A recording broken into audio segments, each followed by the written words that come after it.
Brandon Anderson, my friend, thank you very much for being here today in our podcast. Thanks for having me. I'm super excited to have this conversation with you, Mateo. Excellent. It's going to be a very interesting topic. We're going to talk a little bit about AI. The title of our podcast, I think, is beautiful. The robots are not coming to kill you yet. And it's such a broad topic, right? And 2023 is the year of AI, and it's everywhere, everything. Yes, it is. But it's so broad that to make it more interesting for the folks listening to us, let's talk a little bit about your story with AI and why AI is so important to you right now, right? Tell the public about you, Brandon, and why AI is important to you right now. Yeah, maybe it'd probably be good to just start with a little bit of my background. So I've been in technology for about 20 years, doing all sorts of different roles. Kind of grew up with it from, I worked at a small company at the time. Maybe you've heard of it. It was about 700 people when I started there, but it was a bookseller named Amazon. So I started in kind of the late 90s in the e-commerce. I had no idea what I was getting into. I came from a liberal arts background. Went from Amazon, kind of watched that thing just absolutely explode. Then went on and did a bunch of different things, including working in a fintech company where we built all sorts of charting applications and stock research applications for different banks and financial institutions. And then went into e-commerce at some point. I spent about 8 years in e-commerce, running technology teams there. And then moved out of America, made a jump to New Zealand, did a little stop there where I actually was writing SQL statements and building business reports for different construction firms in New Zealand. And then eventually I made my way back to the United States where I worked in a smaller sports tech startup that eventually got bought by NBC Sports. I did that for a number of years. It was just an awesome experience. And then that led me into my role here where I'm at Zingtree, which is a conversational workflow software for contact centers. And here, my role, I'm the chief product officer. I run the product and the engineering team here. So we're a Series A startup. We got about 45 people, 45 people on the team, and we've been rapidly growing, and we're building different solutions for call center agents. And our customers, right? We're trying to get good solutions for customer experience out. And so we spend a lot of time trying to think of different innovative ways to streamline operations, get our customers more efficient. And so AI is, of course, a huge part of that portfolio here. And so I've been really deep in it for many months, doing a lot of research, planning for our strategy, ensuring that we have the right kinds of tools, technology, and people to execute against that strategy. So my interests are varied, but they're commercially based. Very good. Very good. Let's do a definition here. What is, from what you've seen in simple terms, generative AI?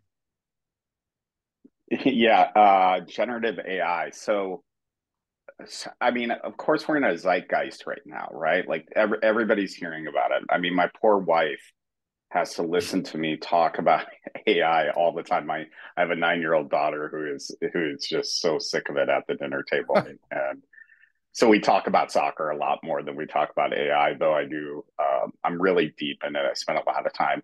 Of course, AI is super broad, and we'll narrow it down here. I think we'll have to narrow it down because my knowledge is very surface in some areas and it's much deeper in others. So of course, Chat GPT for most people has kind of taken the world by storm, sucked out all the air out of the room, and everybody's been talking about it nonstop, right?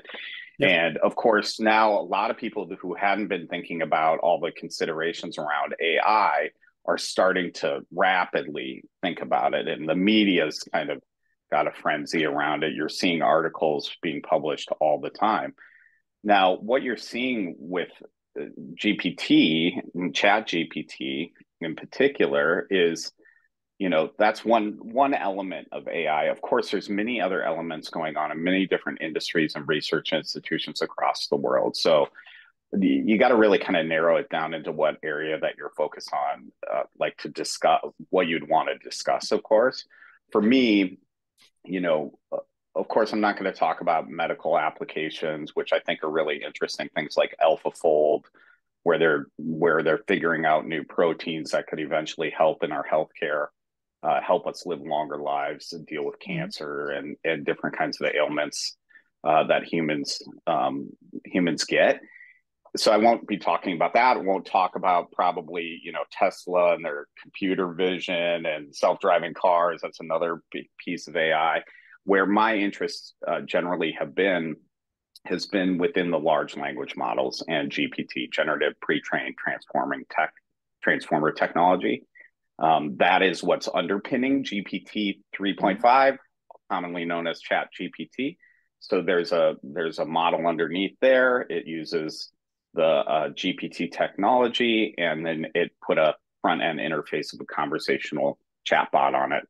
And then everybody sees it and says, wow, AI, right? Yeah. But just want to clarify that AI is way wider than this narrow Chat GPT thing that everybody's talking about. But of course, that was kind of the moment in time in which it became obvious how much work has been done, some of the capabilities of this technology, and it's forcing all sorts of really interesting conversations. And a lot of work is going on and has been going on for some time, and it's now just getting the light shined on it.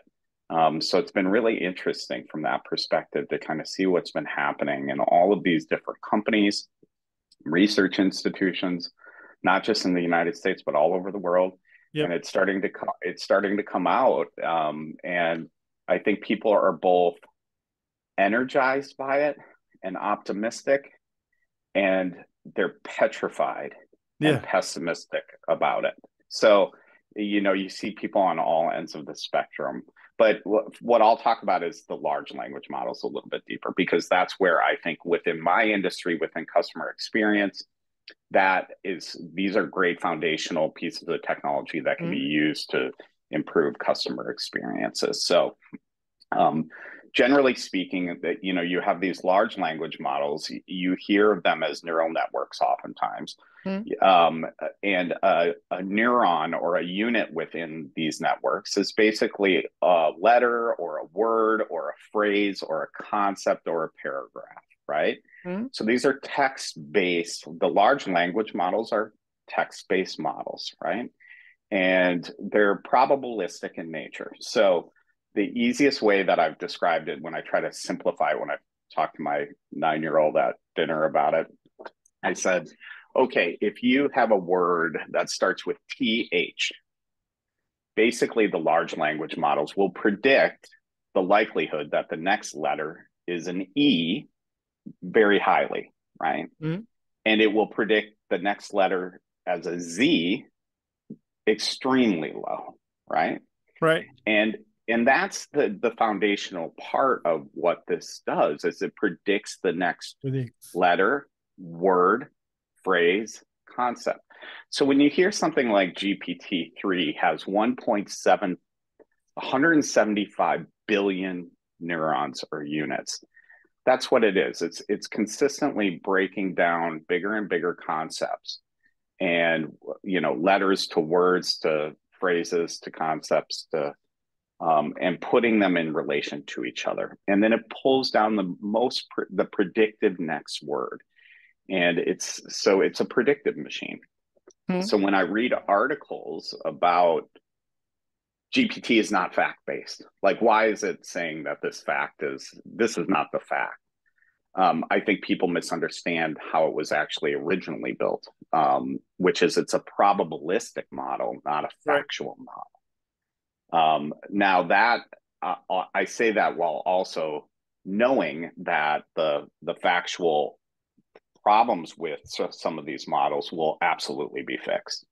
right? And there's plenty of people working on this problem. There's I know. plenty of different solutions out there that are different than GPT-3's OpenAI's Chat GPT, where you can get way more accurate information. It can call down facts. You can restrain it to only say certain things. So there are ways that you get around the limitations of that core probabilistic model. But I think that's important for people to understand like what it actually is doing. It's mathematically figuring out what the probability of the next thing should be in your list of things that you're giving it. So when you're starting a chat, it's going to take that context and use it to produce the answer. And then Right. you give it more context and it's going to produce a slightly different answer, right? Because all of the context just changes the probabilities. So I don't know if that's like the simple version of it, but No, it's I like it. I like it very much. yeah, I like the 9-year-old explanation. It helps me very much. So I yeah, appreciate it. yeah. And I'm sure there's some, I should caveat it by saying I'm not an engineer by trade. Mhm. I'm a product person, so I'm sure there's somebody that will listen to this and be like, maybe not 100% right, but I think and probably fair. But generally, that's the way it works, and Okay. it's the way that at least I've been able to frame it up for a lot of people within my team and within our industry. Got it. Very good. So what do you think are the potential use cases of this AI that we are referencing right now? Yeah, yeah, I've had a lot of conversations about this. I read a lot about it. I have to tell you, I want to start this answer by saying I'm an optimist, right? Okay. By nature, I'm a builder by nature. I'm optimistic, right? I'm not Pollyanna. I believe that there are downsides to all of the things that we do, right? Within technology, we have a lot of benefits to technology. We can produce a lot of great things. We can simplify things. We can make medicine better. We can produce better transportation. We can live longer. All sorts of different things come from building technology. And I lean on the optimistic side. However, there are downsides to all pieces of technology. And we could talk about, in another Mhm. podcast, social media and, what Instagram does to kids and whatever it is, there's plenty of downsides. Mm. This technology will have those as well. So some of the good use cases that are clear to me they're super obvious already. Like you can learn a lot from chat gpt or one of these models today. You can light this thing up, go to the web, and you can start to ask it questions about something you don't know about that you're interested in, and Right. it will and here's the thing that I think is really great about it is you don't actually have to know where to start, Right. right? Oftentimes the like I don't even know what to ask is the like I don't even know what to start on this topic. Let's say I wanted to learn astrophysics, which I know nothing about. Mhm. I can ask GPT. I'm a beginner, but a beginning person who wants to just understand the absolute basics of astrophysics. Can you give me uh, an outline of a 5 chapter outline of what I should learn about? And it will give you that. And then you say, I want to know more about chapter 1. And it will go and it will continue to teach you at the pace in which you want, in the direction in which you want. And as these things become more powerful, more factual, they connect to more data sources, it's going to give you better and better educational outcomes. So I think clearly already the tool is super strong on the education front, but as people build on top of it, you're going to have personalized tutors. You're going to have ways that you get trained up. You're going to have an advisor in your pocket at all times that could Mm. act as a certain persona that could help you out.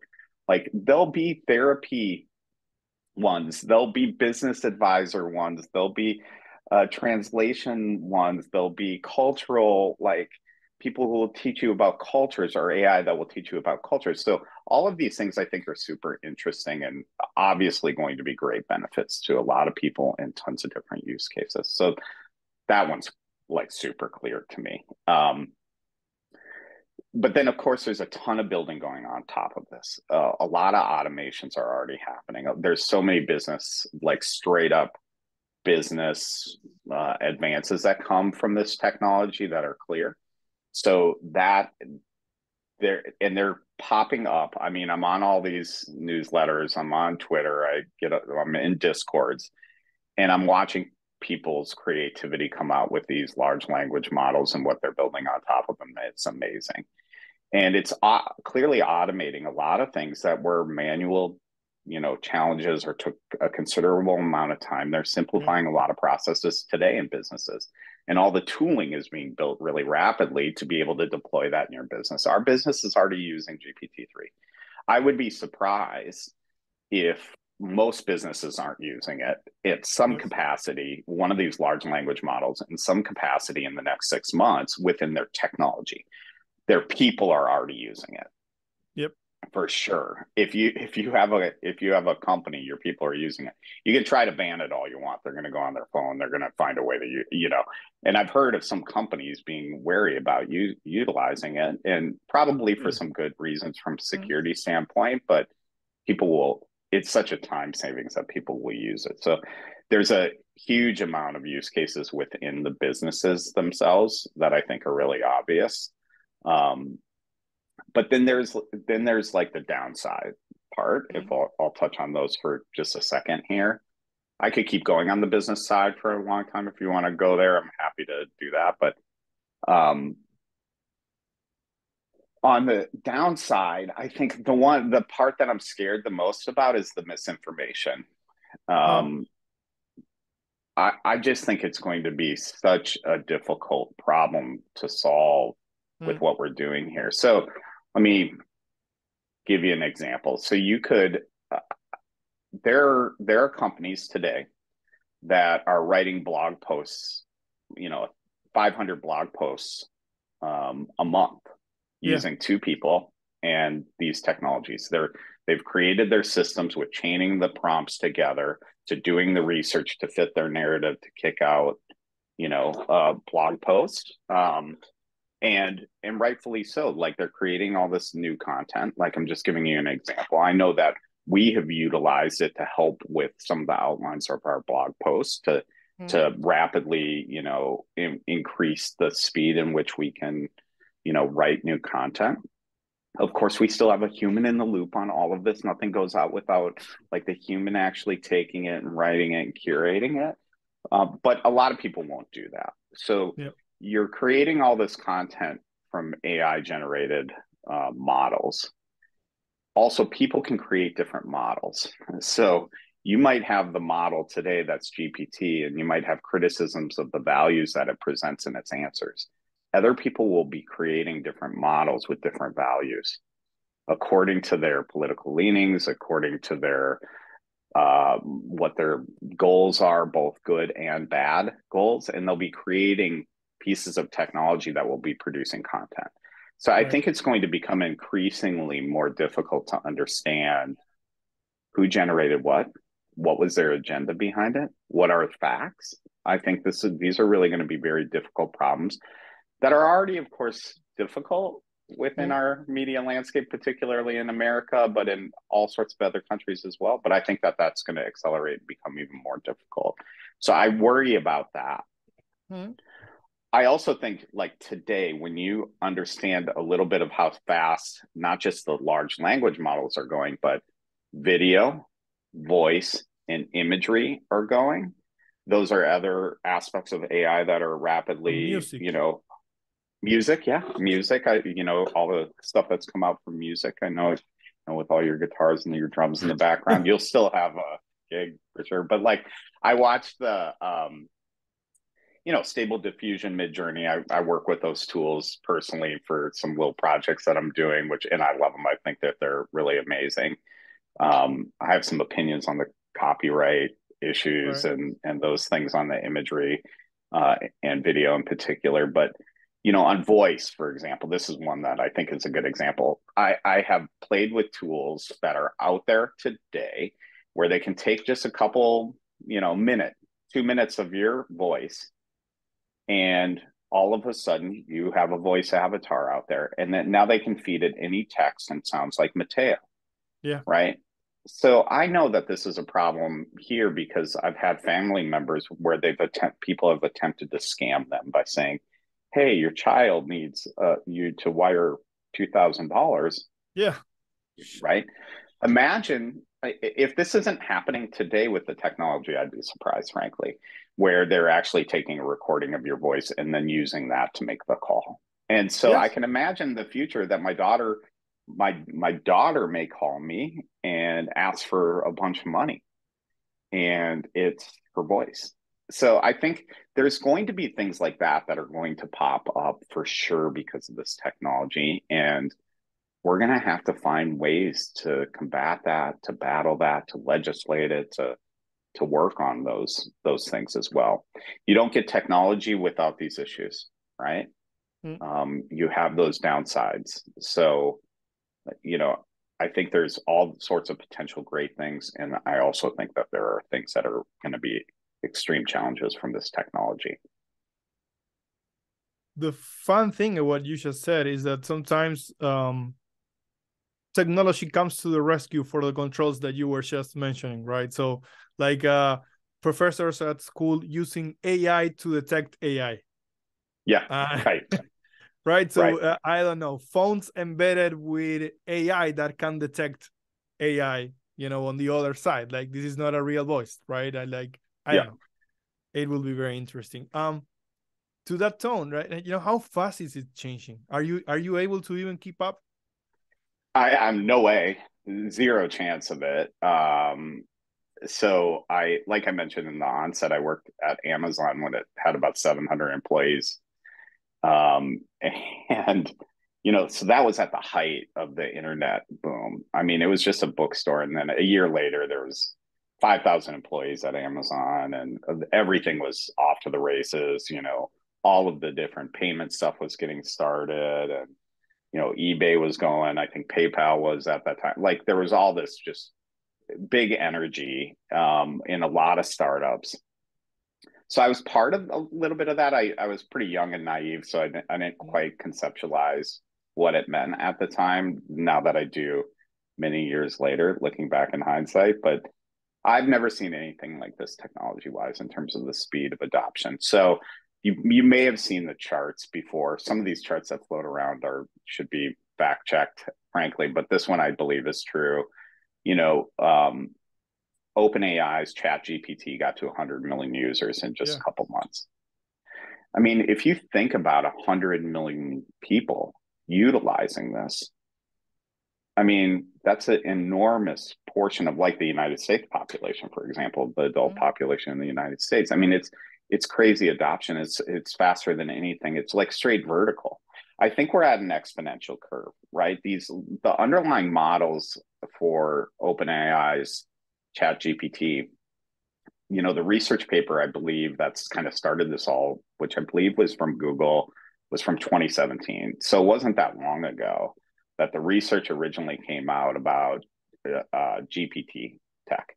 Wow. And but since this like launched and the zeitgeist of the Chat GPT really took over the conversation and technology, it's we're on an S curve, and it's hard to conceptualize exponential growth as a human. I mean, I certainly have a very difficult time understanding it, like what that really means. And we're in a vertical part of the S curve.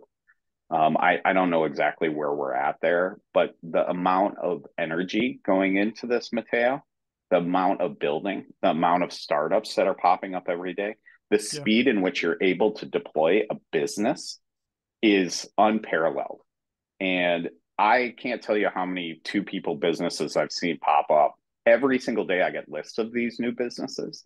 And just in using large language models or the diffusion models for the imagery or whatever their basis, or the voice stuff like Whisper, and people are building all on top of Whisper and some of these models.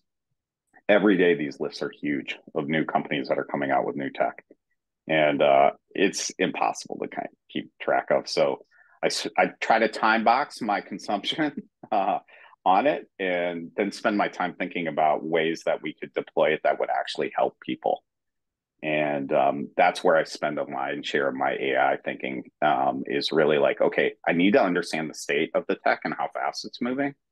But I more importantly need to be grounded on the solutions and the people's needs that I'm trying to service, right? And our team's Right. trying to service. So that's where I try to spend a majority of my time is what actually solves the problem. AI is a tool today. It's a tool. Um, and it should be a tool, wielded towards good ends. I agree. Somebody asked me the other day, is this the year of AI, but is this going to be an AI bubble? Right. I mean, he said first it was the crypto bubble, first it was the dot-com bubble, then a few years ago the crypto bubble and FTX and all of that. Yeah. I wonder if there's going to be an AI bubble. And I don't know. Personally, I thought, like, well, I see a different type of value, but what are your thoughts on that? Right? Is there a little bit of a bubble, and now because it's you know everyone is talking about it, there's going to be FOMO, and everyone is going to try to do it, even if it doesn't add value. It goes back to your Yeah. focus and value added, point. But Yeah. It is 100% not hype. This is not crypto. This is it. It's real and it's here to stay. And that to me is the one thing I can say with a lot of confidence. In my point of view, it's strongly that this is really fundamentally going to change what's going on in businesses and in education and in all sorts of different parts of our lives. It's hard to predict where it's going to make the biggest impact, but certainly you can already see it happening in medicine. You will see it in education extremely rapidly. You're going to see it. You're already seeing it. I'm seeing it everywhere in business, right? And that's going to speed up. When I traded crypto for a little bit and tried to get into it, and it's like, man, crypto's like crazy and a headache, and nobody could find a use case for crypto. Sometimes, I mean, blockchain technology. I'm separating blockchain technology from I made an altcoin and it's going to the moon, right? Two different things, right? Like blockchain has extremely relevant use cases and in terms of a distributed ledger. Whereas like the coins and the fad of that all is, it was always trying to find a use case, right? That wasn't like that. It just never caught on to, right? Maybe you're a little bit more of a prepper mentality. You think you need to keep your money in a way that's completely safe. And I could see some of that if that's what you think, but like this, you see use cases everywhere that are real and tangible. And so there's no doubt about it. It's here to stay and it's gonna go faster. And people are gonna flood a bunch of cash into it. I mean, all the startups, Paul Graham is a Y Combinator person. I think he said recently on Twitter, 80% of the startups in YC in this batch are AI related. And he said rightfully so, because this thing's a revolution. I agree with that. You see money coming into it. You see builders coming into it. It's democratized it a lot. It before these models, you would have to collect all the data, label it, train it, have AI people and machine learning specialists, and have all of the different infrastructure. It would cost you millions of dollars to produce this technology, in the hopes that then you could deploy it and sell it to somebody and recoup your costs and maybe have some success. This has dramatically changed the economics of all of that instantly. And so now, and by instantly, I don't mean since OpenAI came out. I just mean that people have become more aware since that came out. Right. This stuff, these models have been out there for some time. People have been building on top of open source models. They've been building on top of commercial models for a number of years already. And but now people see that see how accessible it can be, and all the tooling is standing up. So really quickly, the cost came down dramatically, which is another reason why you're doing it. The tooling has gotten better, the compute power and processing power has dramatically improved. The cost of running a model and deploying it within your stack is there. So you can do these things way more cost effectively than you ever could. And so that also is a confluence that is going to push this thing further faster. Amazing. What do you think is I always, when I look at, I'm an attorney by background, and I know how slow we go compared to how society is changing and how technology is changing, right? But recently it feels that like that gap is expanding. It's like because technology is going so fast, regulators can hardly keep up. What do you think is the state of regulations today around AI? Is there anything? I mean, no. Is there anything really? I mean, and I don't hold out much hope there either. This is where I'll turn on my pessimistic hat. My optimistic hat is in a different place, but now I'm going to throw on my pessimistic hat. You know, what was it like 2018 when Zuckerberg got in front of the legislators of the United States? And I mean, I remember watching the sound bites just like shaking my head. And I mean, all these senators were getting fed questions from their aides and people who had presumably know something about technology. But I mean, they were asking them like, you know, how do you make money when you give your thing away for free? I don't get it. I mean, they didn't even understand that it was an ad model. You know, people they couldn't even speak halfway intelligently about the biggest piece of technology that had overtaken the world, most used technology in any shape. So I hold no hope that they'll be ahead of this, right? I just don't see that happening.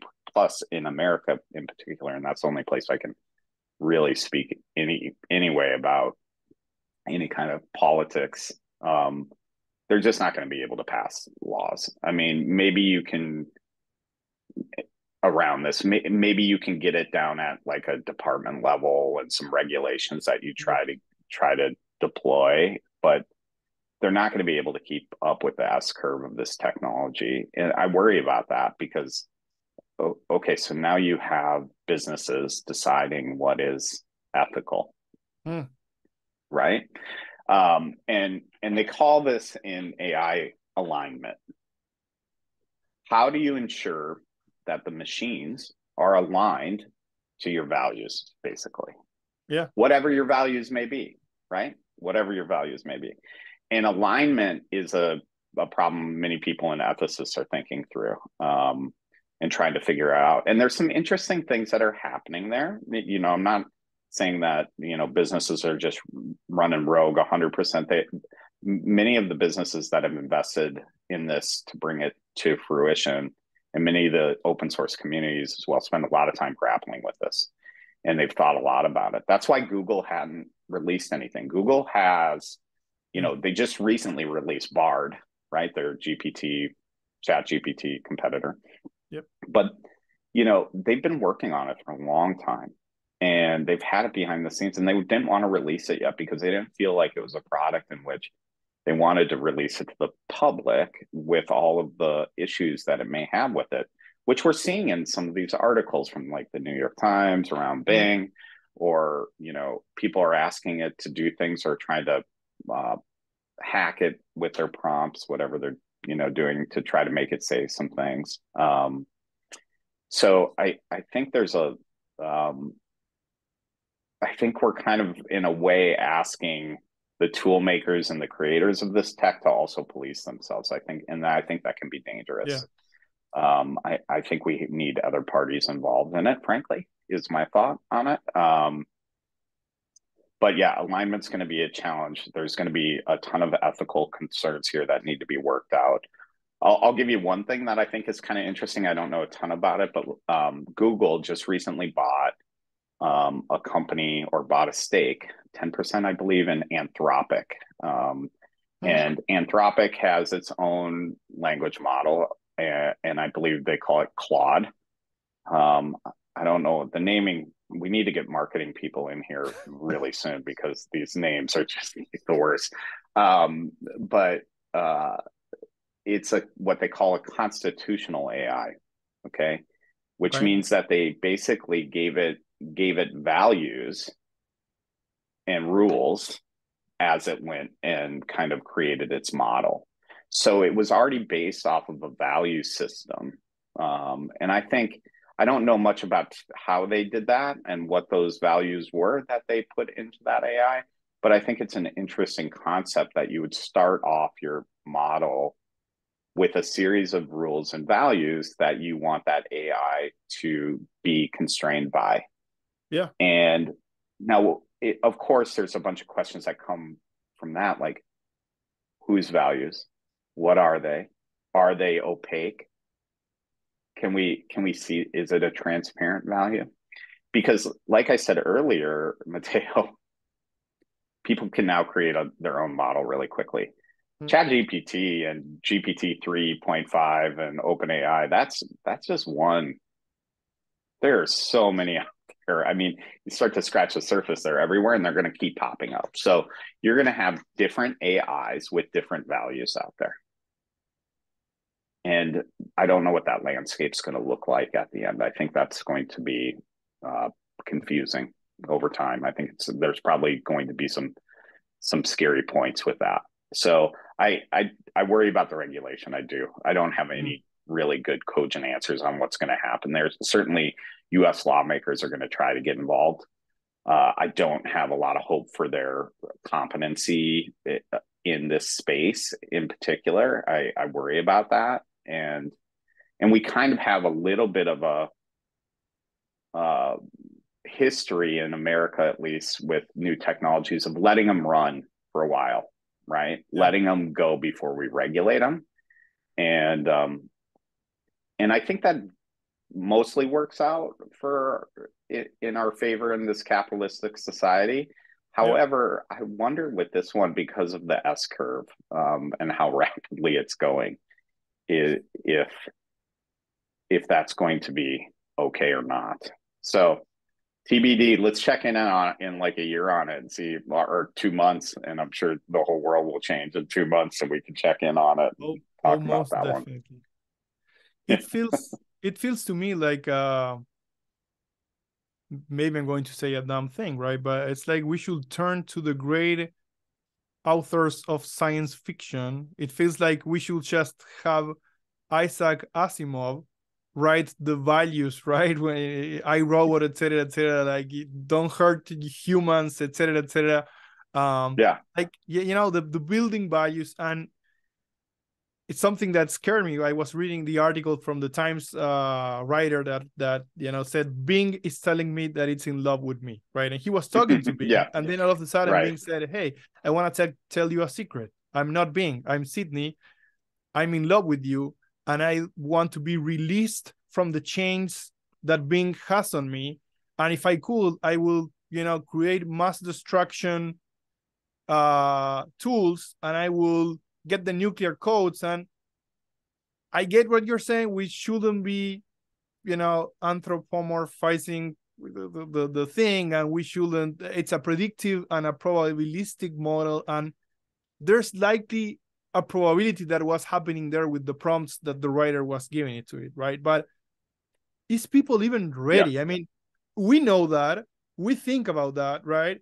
But I don't know, maybe a 15-year-old kid is going to be prompted by an AI that today is not ready to understand that it's talking to a 15-year-old kid, and maybe it's giving the 15-year-old kid instructions to how to go about with a mass shooting at school. I don't know. yeah, It's that sure. scary. Yeah. Um, which is enough topic for another podcast, but it also Yeah, talks about how, I think it's a good point. I mean, you can't dismiss these things. You can't just say they're not real concerns. I mean, these are yeah, real concerns, and I think as a technologist, it's our duty to make sure that we're releasing things that are sound, and we've considered as much as we possibly can. Uh, it's interesting to see what OpenAI's release did to this market. So I'll just give you a quick point of view. My quick point of view on it Yeah. is, so ChatGPT comes out, tons of people see it. They're like, oh my goodness, look at the power of this thing. Mhm. Now a bunch of people say, let's test this thing out. A bunch of people on Reddit go and start turning it into Dan. There's an acronym Dan, I think, out there, and they start to try to break it, right? And try to find out the limitations. And they go and do this, right? And then, Google buys a big portion of it. They spend billions of dollars to buy into OpenAI and invest there. They put it in Bing. They're going to put it in Excel. They're going to put it in all these different spots.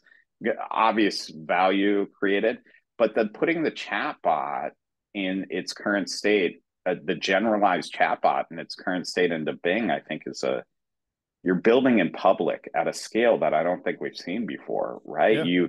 You're putting a product in there that potentially has some downsides ethically that you're going to it's these media articles are going to keep coming out as people continue to find the limitations of this thing and the problems with it. And now, does Microsoft have the engineering resources to go and solve a bunch of these? Yeah, they do. They do. Will it happen overnight? No, it won't. But are you eroding the confidence in what you're doing and producing? Yeah, probably. And then what's it do downstream is, of course, Google, which had been reticent to release their own chatbot that they'd had for a long time and been working on, is now producing their Bard one. They go do a demo of it.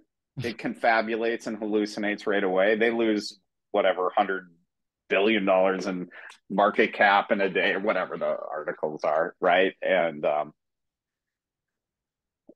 I would love to see these big FANG companies just walk it back a little bit in terms of what they're doing with this kind of like bringing it out to the forefront. But Yeah. the genie is out of the bottle, right? And there are solutions to many of the problems that are being talked about already.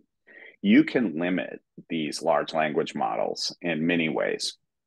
Every day a new tool comes out. Like there was a new pattern that came out recently called Tool Former, where you can actually you can train your large language model to use APIs. So if it doesn't know math today, that was a complaint. This thing not factual on math. Yeah, it's not factual on math. It's a probabilistic model, right? Like it's not a factual model. Yeah. But there was a pattern, I think it was produced by Facebook, if I'm not mistaken, called Tool Former, where you could teach it to use a calculator API, which would train it basically the rules of math. And then you ask the large language model the math problem, voila, solved. That took just a couple days from like literally a couple weeks. I don't know how long it had been in like works, right, with these companies, but like from the time it was being complained about in media and Twitter and everywhere else from people to the solution was like no time, right? But the perception is probably set that it can't do math. But that's, in fact, if Oh, it's not going to be true in most of these models as long as people build them correctly. And there's a bunch of examples just like that will be worked around very rapidly, or there's already solutions out there, they just haven't been deployed. And that's what happens with an S curve. You can't keep track of all of it, yeah. but the narrative is going to be set in different publications about whether it's good or bad, and people are going to make up their mind probably prematurely, because this is going to be a long haul. Like I would encourage everybody to be, really watch for a while what they think, right? Yeah. Because what you think yesterday is going to change in the next couple of days. Oh, yeah. It all comes down to rewards and values, right? And the role that the state has around that, the companies creating this technology has around that, us as users we have around that as well, right? Because we should be careful. We shouldn't demand. I mean, there are many things that are dangerous out there, right? Mm-hmm. Yeah. And sometime it was lost on the public the ownership on responsibility on how to use these things. But I like driving a car is very dangerous. Probably when cars came around, it's For like you sure. can you can do a lot of damage with a car, right? You should be careful on how you do it and be educated. It's too soon, it's too fast, right, for people to get educated, but I think it's going to be very important as well. Okay. One last question I wanted to make you for, and we could be talking ages about this, Brandon. I just enjoy talking to you, right? So I think we would definitely be doing another podcast, but what would be your advice for anyone listening and interested in learning more on, how to keep up? I know it's hard to keep up, right? But AI news and tools, any recommendations for our public? Trying to think of where to start on that. So where I wouldn't, if you really want to learn about it, like in depth, I wouldn't be reading at the big media sources. And now there's plenty of value from the media source. I'm not like an anti-news person. There's plenty of value, but at this point, a lot of that is it's all critique, right? Like a lot of it's just critique right now going on in these news sources. But if you actually want to know what's going on and how people are thinking about these problems, they're not unaware of the problems. They're not unaware of the limitations. They're actually way more aware than the people writing those articles. So if you really want to understand where the limitations are and if there's solutions out there or how people think about it, get into the builders and the people actually working on this stuff. So I am a little bit biased here, and I know because when you use Twitter correctly, in my mind, it is an unbelievable source of information and community around a topic. If you're using it to get aggravated, go for it. Knock yourself out. I don't use it that way. I generally use it to curate lists of people, and then they will like things that I think are interesting, and then I'll follow that person. And so, really rapidly, I collected a group of people that I follow on Twitter that are producing the fundamental research on this stuff. It does take you a while to like decipher the terminology that people are using and how it applies, but it's not overwhelming, right? Like you just have to kind of work your way through it. A bunch of newsletters are out there that make it very approachable. I watch some TikToks on it too. So it's in any channel that you're at, the builders are at, and they're sharing in public, because this is what I think is unique about this versus like more mature tech where everybody's kind of keeping how they do stuff to themselves. And maybe they share a little bit of like, oh, I'm using this thing that's cheaper than that thing over here. And occasionally you get that kind of sharing. But on this, because of how rapidly the tools are being deployed and how people are thinking about it, they're sharing it in public. So all of the building, all of the concepts, all of the thoughts about how you might be able to piece this together, people are doing tutorials out there on Twitter. I'll give you a quick example. You can create your own chatbot using your own sources. So where Bing and Chat GPT are using 175 billion units or even larger number of units, you could create your own chat. I could create a Mateo chatbot. If you had written a bunch of stuff, or you gave me all your emails or whatever. But in this case, on Twitter, this gentleman was showing how you would create a chatbot using Marcus Aurelius's book called Meditations, which is a famous Stoic book, right? And I'm a non-coder. It took me a login to Google Colab in his Twitter thing, and I created the chatbot. I should cite him. I forget the gentleman's name. Maybe I'll send it to you afterwards, because I feel like I'm citing his work and I'm not giving him credit. But like, I created a chatbot using a Marcus Aurelius chatbot in like less than 45 minutes, and mostly because I screwed up like transcribing the code over into Google Colab. I mean, so some of that stuff is really interesting, and you can get real world experience on it. So even for people that are non-coders like myself, it's become way more approachable. You can get in there, and start to use it. So I say Twitter. I also think there's a bunch of great newsletters. One I'll call out is the AI Exchange by, I think her name is Rachel Woods. It's really good.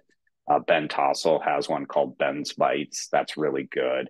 And they give you lists of new tools that are out there that are really interesting. And every morning in my time box little way, I click through and see what everybody's doing and, try to consume the new use cases that people are solving and being creative with. Amazing. I've learned so much today. I enjoyed our conversation. Brandon, it's always a pleasure. Honestly, I'm going to say until the next podcast, because I'm sure we will talk again. Yeah. What do you think? Are you more scared, or are you more No, optimistic now, Mateo? I am optimistic. I'm always a laggard when it comes to technology adoption, and I'm using ChatGPT like crazy. It never happened to me to so quickly. It scares me because of how good it is, right? And I pride myself on good writing, and honestly, I write stories, whatever, and I will get ChatGPT to be my editor because I like how it works, and I like talking to it. I talked about movies. I talked about I hate going through Netflix and getting just bombarded with stuff that I don't like. And I talk with ChatGPT about movies, and I tell ChatGPT, these are my favorite movies. Let's talk about what you will recommend. And it feels like I'm going back to, the old video club store with the grumpy person that knew a lot about cinema, right? And will same thing. I So love I'm very that. excited, very, very excited. Yeah, that's awesome. That's a great use case, actually. There's a lot of good ways that it can be used. Well, that's awesome. Yeah, hopefully I don't scare anybody off with it, but No, yeah. And there's a lot more that I could learn to try to be even more informed about it. There's a relentless stream pushed at us today, and you kind of got to get down to the value that you care about the most, right? yeah, And my hope for this is that the creators, the people that are building it, just build it really with the human heart and condition in mind, and we try to improve. yeah. Right, and we're doing good things. So I know that people will not always take that stance, but then we'll have people that combat the people that don't take that stance. So I'm going to remain on the optimistic side and try to build things that have a lot of value. I trust you will, and I will be looking at it, and it's going to be an amazing year. So just looking forward to it. Let's go. Let's go. Thanks, Mateo. I appreciate it. All right.